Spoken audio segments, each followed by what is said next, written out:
السلام علیکم ورحمت الله وبرکاتہ. زه محمد عبد الله د یوټیوب چینل ټي ام سی نیوز فاد د طرف نه تاسو ته مخاطب یم. زما محترم سامعینو، د دین مخکې منګه د مانځه فرایض، د مانځه واجبات، د مانځه سنت او د مانځه ماتون کې سيزونو باندې منګه باس وکړو. دا غي ویډیوګانې منګه کړې دي زموږ په چینل باندې کته شي.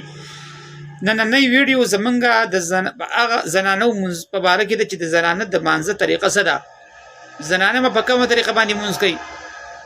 نو د مانځه فرایض، واجبات او سنت او ماتون کې سيزونه سچ د نارینه د پاره دي، عقد د زنانه د پاره دي.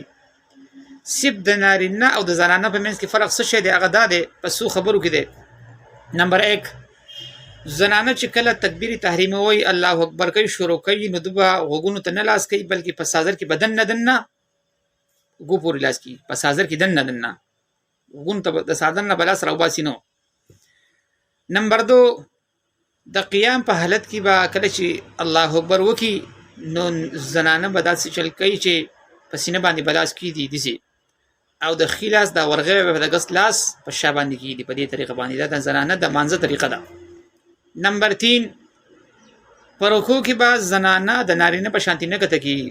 د نارینه د پاره خداو چې د نارینه په ملا او سر د بالکل هواري برابر وي سیده وي لیکن زنانه اب په داسې طریقه باندې سجده کوي چې دي سیلک د کوتو د سرونه د زنګونانو تر رسي دي جو کوتي کولاو باندې بلکې دي سی وي. په دې طریقه باندې ډیره زیاته برکو ته نه کته کی.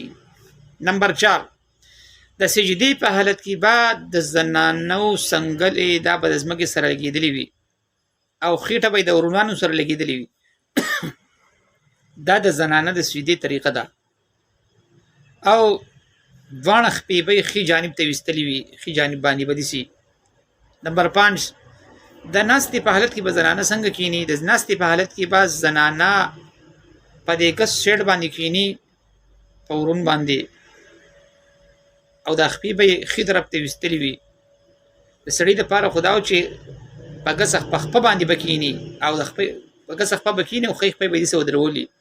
نارینه د پاره خپه درول نشته دی، په خپل باندې بکینی هم نو بلکې په خپل غس کې ناستو به دې باندې بکینی او خې طرف ته به د خپې وستلی وي. نمبر 6، دا چې خزل قرت په جهر باندې نشته دی، که جهري منځ یو کې سري منځ ځکه دا غي د پاره هر یو منځ سري دی، هغه په جهر باندې منځ شي کولای. نو دا غي د پاره هر یو منځ چې کله قرات کوي په پټه باندې بکای، د زنانو د پاره منځ په پټه باندې دی. بل خبره ده چې د زنانو د پاره د زنانو ځان له جماعت هم نشته چې زنانه ځان له جماعت کې دا نشته دی.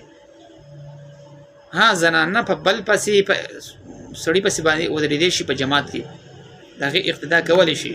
او زنانه بزانه مونږ نه کوي چې زنانه جمعیت مخ کې شو زنانه پسې زنانه پسې ودرېږي او په دې طریقه باندې ځان جمع کې داسې طریقه باندې کوي. نو دا د زنانه د مانځه طریقه ده. دا شپږ خبرې دي، په دې د دې خیال ساتل پکار دي.